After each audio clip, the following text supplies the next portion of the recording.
Well, hello and welcome to another episode of Lifeline for Daily Living.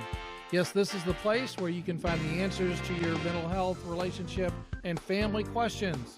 I'm your host, Jim Hewitt. Glad you've tuned in today. I think you're going to find today's topic very interesting, so I hope you'll stay tuned because we'll be right back.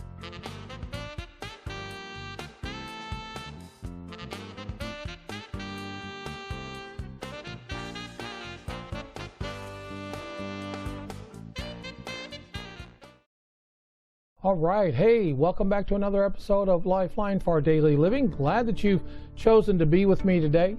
Last week, if you remember, we started talking about worrying, the silent crazy maker. And it really is. It really is a crazy maker. When you and I just, we sit and we worry and we stew about things and we're concerned about things and you know, our whole life is consumed day after day after day after day with worry. Someone once said, I like this, someone once said that worry is like rocking in a rocking chair. You expend a lot of energy, but you don't get anywhere. I like that. It's like rocking in a rocking chair. You know, we expend a lot of energy about worry, you know, and we put a lot of emotional intensity into this whole idea of worry. But really, when you think about it, what good does worry do? I mean, does it solve the problem? Typically, no, it doesn't. Does it shrink down the problem? Does it make the problem smaller? No. Does it help you to live a happier, healthier life? Certainly not. But yet, all of us at one time or another are plagued by this whole thing of worry. You see, when we worry, we really torment ourselves.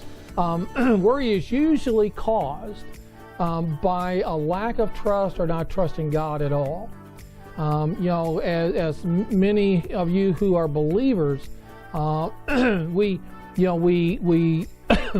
say we trust in God. We sing about trusting in God, trust and obey, for there's no other way to be happy in Jesus but to trust and obey. And yet we go out from church singing that song and humming that song, that we really don't do what it says. Worry is caused by, really at the root of it, at the core of it, it's caused by not trusting God. Instead, what we do is we're trusting in our own abilities. Now think about the logic of that for just a moment. Trusting God on this side and trusting in ourselves on this side. God, who is infinite in his wisdom and power, he is not limited by time or space. He knows the past, present, and future all in one. And yet, here's you and I. And we only know this very moment. Think about it. You don't even know. I mean, you may have planned for some things for this afternoon, but you don't know that those things are going to take place, or that you've made plans maybe for this summer. You know, we're getting ready for vacations and all kinds of and family gatherings, you know, around Memorial Day and birthdays and weddings and all of, and you're planning on those things, but really it's that you're trusting in your own ability. You're believing in your own ability. Now, I'm not suggesting that you and I should shortchange ourselves. I think God has given us a brain and he's given us the ability to reason and to gain wisdom. But too often we trust in our own abilities. We're expending, just like the rocking chair, we're expending all of this energy trying to figure things out, reading this book and reading that book and going and talking to this person, going and talking to that person, and just stay still for a moment. Sometimes after all the worry and the effort to go it alone, do it on our own, we always come up short, don't we? We always come up short. Think back just over the last 6 months. Think about all the things that you've blown. think about all the opportunities that you've missed. Think about all the decisions that on the other side of the decision, man, this was a bad thing. I should never have decided to do that. Well, that's we worry and we worry and we worry and we fret, and yet sometimes after all the effort and all the worry is done, we come up short, unable to bring about our own suitable solutions. And so what do we do about that? Well, last week I gave you 5 tips on how to better handle this whole thing of worry. And if you're watching this for the first time, you might want to go back to last week's podcast and just plug that in and let it play, and that'll catch you up to where we're going to be today. So I gave you 5 tips last week. I'm going to give you 5 tips again this week as we think about how in the world to deal with and to overcome and to minimize the worries that we have. Okay? So number 6, we're going to start with number 6 today. Number 6 is don't try to suppress unwanted worries. Don't try to suppress. I'm not going to worry. I'm not going to worry about that. I'm not going to worry about that person. I'm not going to worry about that situation. I'm not going to worry. I'm not going to worry. Well, what ends up happening in our brain is we end up worrying about the thing that we're saying we're not going to worry about. See, so don't try to suppress that. Acknowledge. Hey, you know what? I'm really worried whether I'm going to get that loan or not. I'm concerned. I'm really concerned that I may not get a raise, or I may get. Okay, I get that. So acknowledge the worrisome thoughts. Acknowledge them. They're there. The more you try to suppress those, the more you try to you tell yourself, I'm not going to worry. I'm not going to worry. I'm not going to worry. Then what you end up doing is worrying about the very thing that you say you don't want to worry about. So try to suppress unwanted worries. Number 7. This may sound a little strange, given what we're talking about here, but manage the times when you do worry. You're not going to just, wouldn't it be nice to live a worry-free life? I mean, really, wouldn't it be nice? It'd be wonderful to experience that, wouldn't it? Well, manage the times that you do worry. Think of it this way. I'm going to become a smart worrier. Okay? I'm going to become a smart worrier. If you find that some worry is useful, I'm going to worry that that guy coming down the road here could cross into my lane, and we could have. Okay, I'm going to become a more defensive driver. So if you find that yourself that you are worrying, just go ahead and worry, but don't let it get out of control. Don't let it consume you. See, some of the issues, some of the decisions, some of the things that we worry about take weeks and sometimes months to resolve themselves. That's why I was talking about earlier that we're either trusting God or we're trusting ourselves. We're trusting an unlimited, all-knowing God, or we're trusting a limited, not knowing self.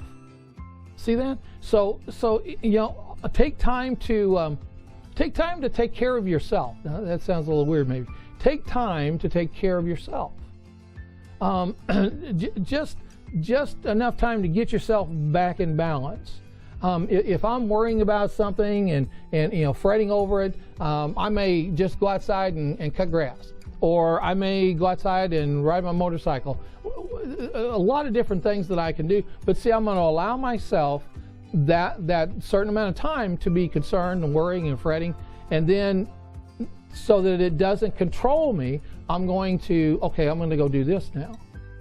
Remember, worry is like rocking in a rocking chair. You're going to expend a lot of energy, but you don't get anywhere.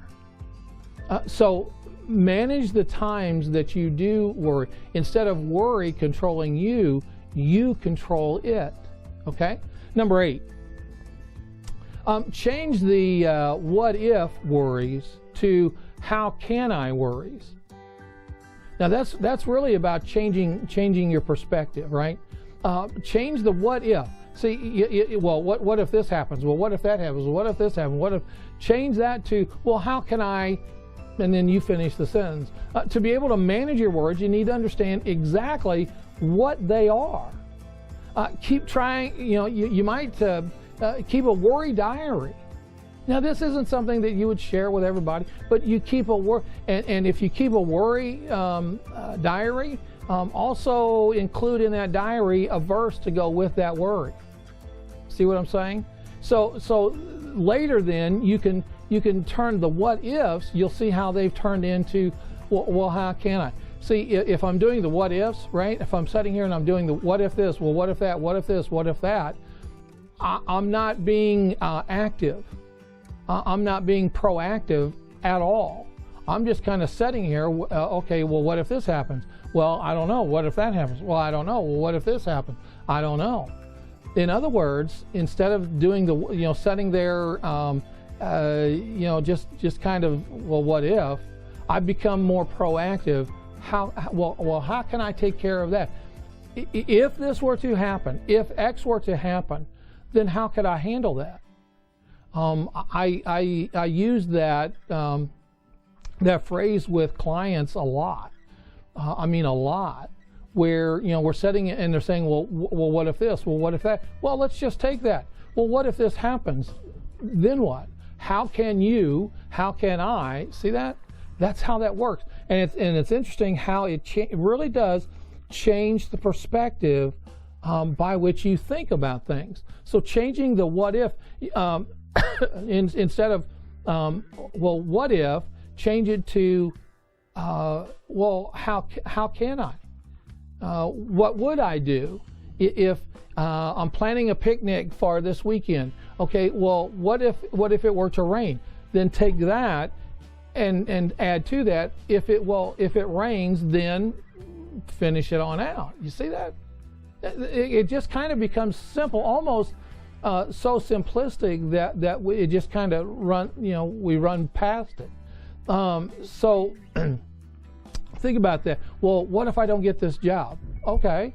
What if you don't get that job? You've interviewed, you fill out an application.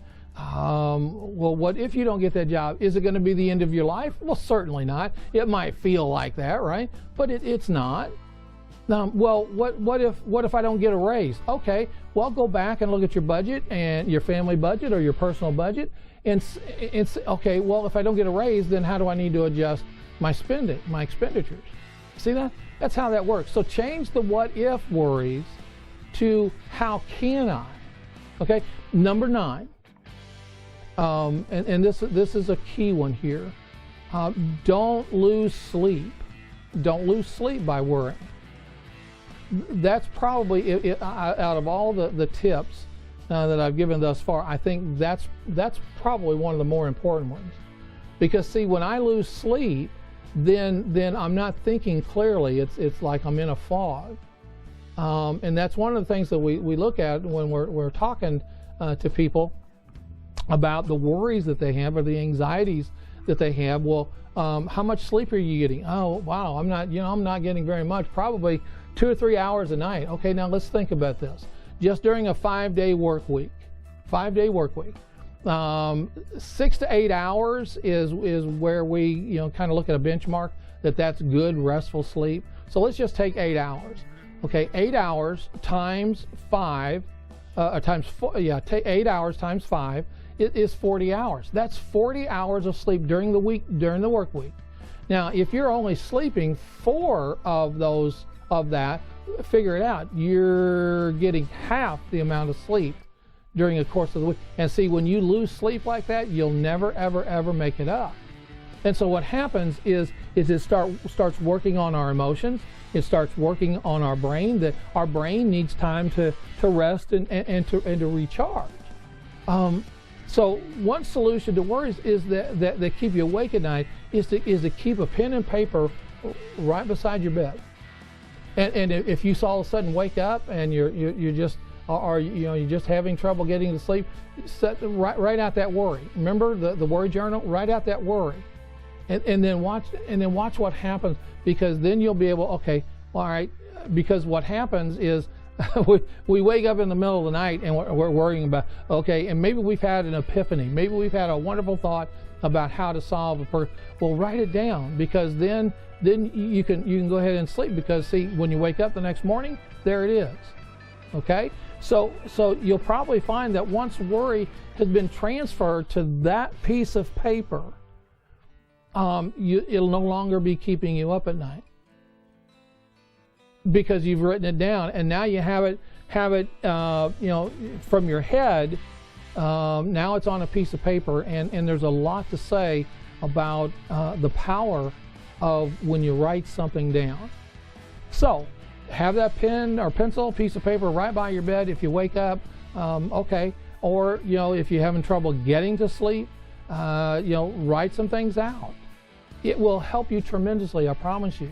And it's not that your worries will go away, but you will be able to better think about them because you've written it down. You can refer to it. It's kind of like, okay, I've written it down, brain. I've written it down. Now you can rest. I've written it down. You won't forget it. Go ahead and go to sleep. See that? So don't lose sleep. Don't lose sleep because of your worry.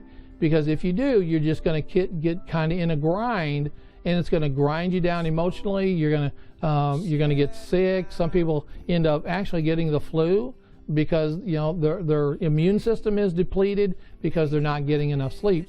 Sleep is what recharges our brain. It's what recharges our batteries. So don't lose sleep because of your worry.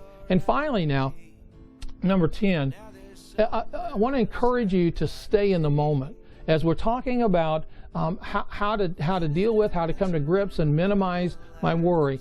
Stay in the moment. See, spending most of your time worrying about things that might happen, could happen. Gee, I don't know. Could it happen in the future? We can't live in the future. All we can do is live in the moment. Now, we can plan for the future. I'm not saying anything against that, but live in the moment. Spend your energy in the moment. Acknowledge that the worries acknowledge the worries that are in your head. Boom, right there they are. But then don't engage them. You have the ability not to engage those worries. We looked at some Bible verses last week. Cast all your care, all your anxiety on Him, for He cares for you. Cast it away. Give it to Him, and then don't take it back. That's what that verse is really saying. So stay in the moment. All you know is what's right here. Maybe watching a good TV program, a good movie, reading a book. If you have kids, playing with your kids, going out jogging, riding your bicycle. A bunch of different things. Stay in the moment. Stay in the moment. That's going to be key for you to diminish the worries that you have. Now, I want to take just a couple of minutes here to wrap all of this up. Last week I gave you three verses and out of Matthew and out of Philippians and one out of Romans. Well, I want to do that same kind of thing here today, and I'm going to put this up on the screen for you as I read it. Two passages. The first one comes out of Luke chapter 6, verse 48. Listen to what Jesus says. Here it is now. Luke chapter 6, verse 48. I will show you who He is like, who comes to me and hears my words and puts them into practice. He is like a man building a house who dug down deep and laid a foundation on rock. When a flood came and the torrent struck that house, but it could not shake it because it was well built. Now, when you're thinking about worry, see, worry is the opposite of that. Worry is building a house on sand. In fact, Jesus talks about later in the next verse, He talks about building a house on sand. So building a house on a rock, building a house on sand. And when the storm comes and the difficult times come and the worries come, the rains blow against it, the wind blows against it, the one built on sand collapses, but the one that is built on the sure foundation stays. Here's another verse for you. This comes out of Luke chapter 11, verses 28 to 30. Listen now. Come to me, all you who are wearied and burdened, and I will give you rest. Take my yoke upon you and learn of me, for I am gentle and humble in heart, and you will find rest in your souls, for my yoke is easy and my burden is light. Oh my. That just, even as I was reading that, it just kind of relaxes me. All you who are weary and burdened down, you've been carrying this load of worry for years and years and years and years and years. Or maybe it's just a new kind of thing for you. Maybe there's something pressing down on you, that a financial decision, something maybe regarding your kids, something regarding another family member, or your job, something like that, and it's just burdening you down. He says, come to me, all who are weary and burdened, and I will give you rest. Sometimes we just need to take a rest from the worries that press down on us. Sometimes we need to just cast it on God. Cast all your care on Him, because He cares for you. He says, if you will do that, you will find rest in your souls. In the very deepest part of us, we will find rest. He says His yoke is easy and His burden is light. What about you? What about you? Today, Monday, or whenever you're listening to this or watching this, can you make this day, start out with one day. One day, I'm not going to worry about anything or anyone. One day. And then next time, 2 days, 3 days, 4 days. And before you know it, it's not that you're not going to worry at all, but you'll be able to control worry instead of letting it control you. Maybe you have a medical condition that you've taken some tests and you're worried about what the test results are going to be. Listen again. Come to me, all you who are weary and burdened, and I will give you rest. Now, maybe today has raised some issues for you. Maybe it's raised some concerns for you. There's 3 ways that you can contact me, and if you want to talk about worry, we can sure talk about that. We can talk about anything you want to talk about. We can make an appointment. Call me. My number is 573-732-4575. Another way that you can contact me is you can email me. My email address is lifelineonline@hotmail.com. lifelineonline@hotmail.com. A third way that you can reach me is if you're watching this on Facebook, you can private message me. Just put in all the information or ask your question, and I promise I'll reach back to you. I'll reach back and we'll talk about whatever you need to talk about. The key is for you to reach out and let me know what you would like to talk about. I trust that you will, beginning today, you will have a worry-less existence, day, and year ahead. God bless you. I'll see you right here next week on Lifeline for Daily Living.